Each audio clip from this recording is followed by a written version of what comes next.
नमस्कार। आज के इस वीडियो में हम लोग हिंदी साहित्य के अंतर्गत जीवनी विधा पर चर्चा करेंगे।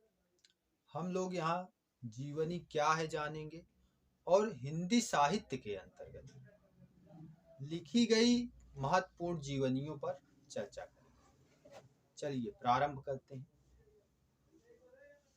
किसी व्यक्ति विशेष के जीवन वृतांत को जीवनी कहा जाता है, अर्थात किसी व्यक्ति विशेष के जीवन को आधार बनाकर लिखी गई कृति ग्रंथ ही जीवनी साहित्य कहलाता है। जीवनी के लिए अंग्रेजी शब्द बायोग्राफी का यूज किया जाता है, ठीक है। जबकि आत्मकथा जो होती है उसके लिए ऑटोबायोग्राफी का यूज किया जाता है। जीवनी एक ऐसी विधा है जो किसी व्यक्ति विशेष के ऊपर लिखी जाती है। इसे लिखने वाला दूसरा व्यक्ति होता है, ठीक है। यह किसी व्यक्ति विशेष का चरित होता है, जीवन चरित होता है, जिसे कोई दूसरा व्यक्ति लिखता है, ठीक है। और जबकि आत्मकथा जो है वो स्वयं जो लिख रहा है वही राइटर भी होता है और उसी की कथा भी होती है, ठीक है। यहाँ तक क्लियर है। अब चलते हैं जीवनीकार को तथ्यों के प्रति, जीवनी लिखते टाइम जो है जो जीवनीकार होता है उसको तथ्यों के प्रति निष्ठावान एवं तटस्थ रहना होता है। कि ये ना हो कि बहुत जीवनी लिखते टाइम जिसके ऊपर लिख रहा है, जो जीवनी का कैरेक्टर है, उसके प्रति आदर्शवादी हो जाए या बहुत नफरती हो जाए, ऐसा नहीं होना चाहिए। एकदम तटस्थ होना चाहिए कि जो भी उसकी अच्छाइयां हैं, जो भी उसकी बुराइयां हैं, उसको एज इट इज वहां पे वो बता सके, ठीक है। साथ ही उसे उस व्यक्ति के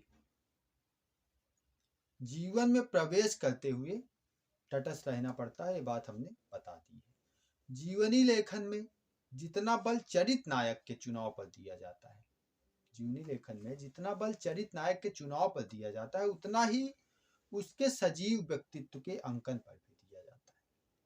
जीवनी का नायक कल्पना के आधार पर निर्धारित नहीं किया जा सकता। साथ ही जीवनी कल्पना के आधार पर नहीं लिखा जा सकती। यह एक वास्तविक व्यक्ति की वास्तविक कहानी होती है, जिसे जीवनीकार तटस्थता एवं कलात्मकता के साथ प्रस्तुत करता है। जीवनी वैसे तो आधुनिक विधा है, किंतु इससे पहले कि हमें कुछ ऐसी रचनाएं देखने को मिलती हैं जिसे हम जीवनी साहित्य के अंतर्गत रख सकते हैं। इसमें आदिकाल की वे रचनाएं आती हैं जो राजाओं महाराजाओं के जीवन चरित्र पर आधारित रही हैं, जैसे कि पृथ्वीराज रासोरहा है। इसमें जो है पृथ्वीराज चौहान का जीवन चरित्र एक तरीके से इसमें उद्धृत किया गया है, ठीक है। उनका प्रेम, उनका राज और उनके बारे में विशेष चीजें उसमें बताई गई हैं, किंतु ये तथ्यगत ना होकर कवि की कल्पना पर आधारित है। अर्थात इसमें तथ्य जो है, जो सच्चाई है वो कम है और कवि की कल्पना ज्यादा है। इसलिए इसे हम लोग जीवनी साहित्य में रखने से थोड़ा सा कतराते हैं। जो विद्वान है इसको थोड़ा सा जीवनी साहित्य में रखने से कतराते हैं। उसी प्रकार भक्ति काल में भी भक्तों के जीवन आदर्श की प्रस्तुति के लिए चरित्र लेखन की परंपरा का विकास हुआ, जिसमें कबीर की परिचय, मलूक दास की परिचय, रैदास की परिचय, नामदेव की परिचय, नाभादास कृति भक्तमाल, स्वामी गोकुलनाथ कृति 84 वैष्णव की वार्ता और 252 वैष्णव की वार्ता आदि इसी प्रकार के ग्रंथ हैं जिसे हम जीवनी साहित्य के अंतर्गत रख सकते हैं। किंतु इस प्रकार के सभी ग्रंथों में तथ्यों का अभाव रहा है और भक्तों के प्रति आदर भाव के कारण इसमें प्रशंसा और अलौकिकता अधिक विद्यमान हो गई है। इसीलिए इसे भी हम जीवनी साहित्य में रखने से थोड़ा सा हमें हेजिटेशन होता है, विद्वानों को हेजिटेशन होता है। किंतु ये सब इसी प्रकार से की विधाएं हैं, कुछ ऐसी ही मिलती जुलती विधाएं ये रही, ठीक है। एक प्रकार की ये जीवन चरित ही है किसी का, चाहे वो किसी भक्त कवि की रही हो, चाहे किसी सम्राट की रही हो, किसी राजा महाराजा की रही हो, ठीक है। आधुनिक जीवनी साहित्य में अब आ जाते हैं। आधुनिक जीवनी साहित्य में अर्थात आधुनिक काल में भारतेंदु युग, द्विवेदी युग एंड छायावाद और छायावादेतर काल में जो जीवनी साहित्य लिखे गए हैं उसके बारे में अब हम लोग चर्चा कर लेते हैं। तो यहाँ हमें जो आधुनिक जीवनी का जो संदर्भ देखने को मिलता है वो भारतेंदु युग से देखने को मिलता है। भारतेंदु जी ने स्वयं जीवनी साहित्य को लिखा है, जीवनियां लिखी हैं, जिसमें चरितावली, पंच पवित्रात्मा आदि उनके जीवनी साहित्य संकलन रहे हैं। आचार्य महावीर प्रसाद द्विवेदी कृत सुकवि संकीर्तन, चरित चर्चा, ये दो जो हैं प्रमुख इनके जीवनी साहित्य हैं। शिवरानी देवी कृत प्रेमचंद घर में, शिवरानी देवी जो कि प्रेमचंद, मुंशी प्रेमचंद की पत्नी थी, उन्होंने संस्मरणात्मक विधा में जो है थोड़ा सा संस्मरणात्मक रूप में उनकी जीवनी लिखी है, जिसका नाम है प्रेमचंद घर में।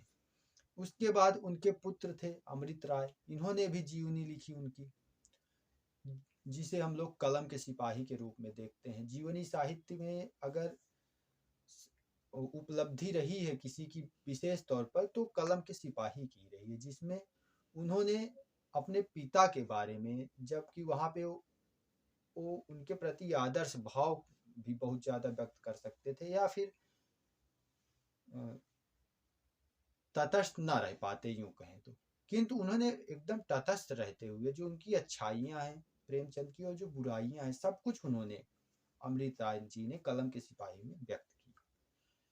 इसके बाद हम लोग आ जाते हैं राहुल सांस्कृत्यायन की कृति, स्टालिन, कार्ल मार्क्स, लेनिन आदि ये जीवनियां इनकी रही है। राहुल सांस्कृत्यायन की, इन्होंने स्टालिन की जीवनी लिखी, कार्ल मार्क्स की जीवनी लिखी और लेनिन की जीवनी लिखी। इसके पश्चात डॉक्टर रामविलास शर्मा कृति निराला की साहित्य साधना, भी ये जीवनी साहित्य जिसमें निराला जी का जीवन चरित्र उभर कर आया है। इसके पश्चात विष्णु प्रभाकर कृत आवारा मसीहा भी हम जो है देखते हैं। इसमें जो है ये प्रभाकर माचवे जी की जीवनी है, और हमने बात कर ही ली है इसके पहले ही जो है अमृत राय द्वारा लिखी गई मुंशी प्रेमचंद की जीवनी जो जिसका नाम है कलम का सिपाही। और इसके बाद तो ये रहा इसका समरी। आई होप आपको अच्छा लगा होगा और आपकी एग्जाम के लिए भी इम्पोर्टेंट होगा, क्योंकि ये मैं जो लेके आ रहा हूँ ये शॉर्ट वीडियोस ला रहा हूँ, छोटे छोटे वीडियोस ला रहा हूँ, जिसमें आपको एग्जाम पॉइंट ऑफ व्यू से हेल्प मिल सके, कम समय में आपको ज़्यादा चीज़ें दे पाऊँ ताकि आप एग्जाम में जाएं तो लिख पाएँ। जैसे कि ग्रेजुएशन के एग्जाम होते हैं, पोस्ट ग्रेजुएशन के एग्जाम होते हैं हिंदी साहित्य के अंतर्गत, तो इसके लिए आप इस वीडियो को देख के आपको हेल्प मिल सकती है। अगर अच्छा लगा है तो लाइक करिएगा, शेयर करिएगा एंड सब्सक्राइब करिएगा। मिलते हैं फिर किसी ऐसे ही लेक्चर में, तब तक के लिए धन्यवाद। Stay connected.